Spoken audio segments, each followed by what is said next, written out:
David Sherman never imagined that a routine visit to the garage would lead to uncovering a widespread scam. As a businessman and amateur race car driver, David loved cars and prided himself on knowing their ins and outs.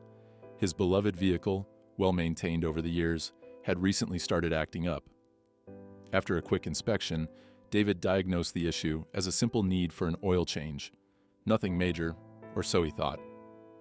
Searching online, he came across a local garage, Economy Lube, offering a $20 oil change. The deal seemed too good to pass up.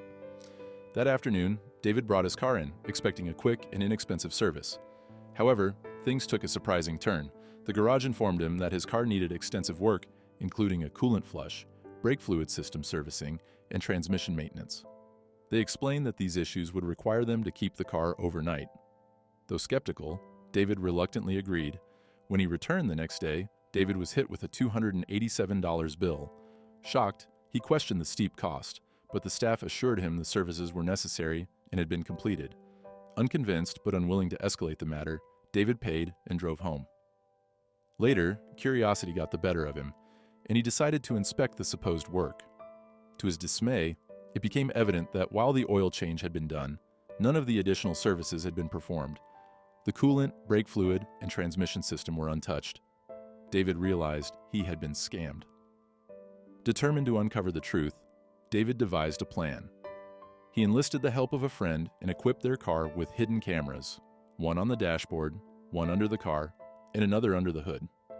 His friend brought the car to the same garage and requested an oil change. Just as before, the garage claimed the vehicle needed multiple additional services and kept it overnight. When his friend returned the next day, he faced an eerily similar bill: $280. With the hidden cameras rolling, David and his friend had captured everything. The footage revealed the scam in action.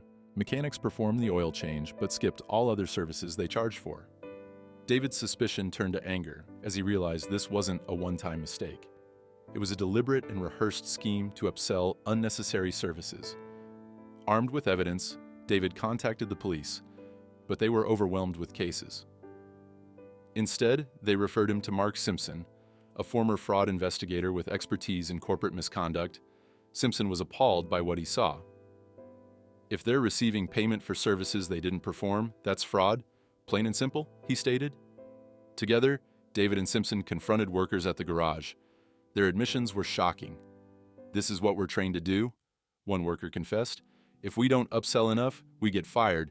It's either us or the customer."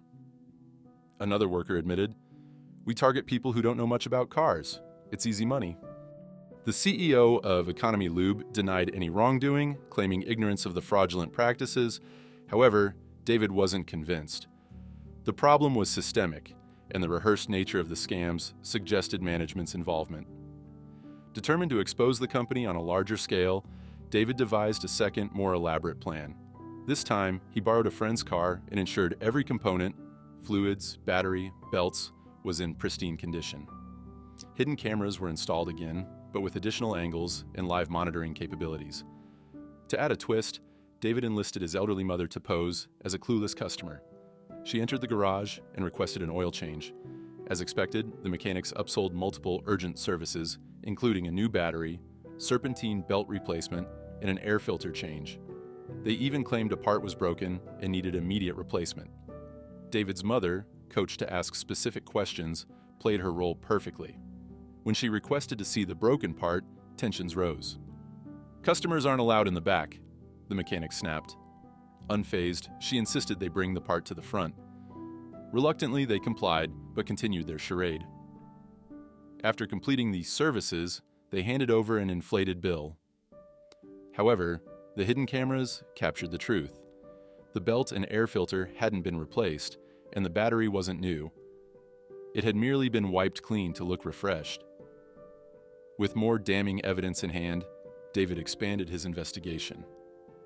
Over the next few weeks, he visited 6 other Economy Lube locations, each time setting up hidden cameras and ensuring the vehicle was in perfect condition beforehand. The results were consistent. While the extent of the scams varied, every location followed a similar pattern of upselling unnecessary services and failing to deliver on them. When David presented his findings to the police, their reaction was one of disbelief. "This is a textbook case of corporate fraud," one officer remarked. The comprehensive evidence made it impossible for Economy Lube to deny the allegations. Investigations were launched, and the authorities began piecing together the extent of the company's deceit. Meanwhile, David's story gained traction, drawing attention from local media and consumer advocacy groups. David's determination didn't end there. He demanded accountability from the company's leadership. He wanted the CEO to face consequences, not just for the fraud, but for the systemic culture that allowed it to flourish. When authorities confronted the CEO with David's evidence, he could no longer feign ignorance. Legal proceedings were initiated, and the company faced lawsuits from dozens of affected customers. Through his efforts, David not only exposed a widespread scam, but also raised awareness about consumer rights and the importance of vigilance. His undercover operation became a case study in fighting corporate fraud, and his story inspired others to stand up against unethical practices. As for David, he felt a sense of justice. "I just wanted to make sure this never happened to anyone else," he said. His actions led to a significant crackdown on fraudulent practices in the auto repair industry, proving that one determined individual can make a difference.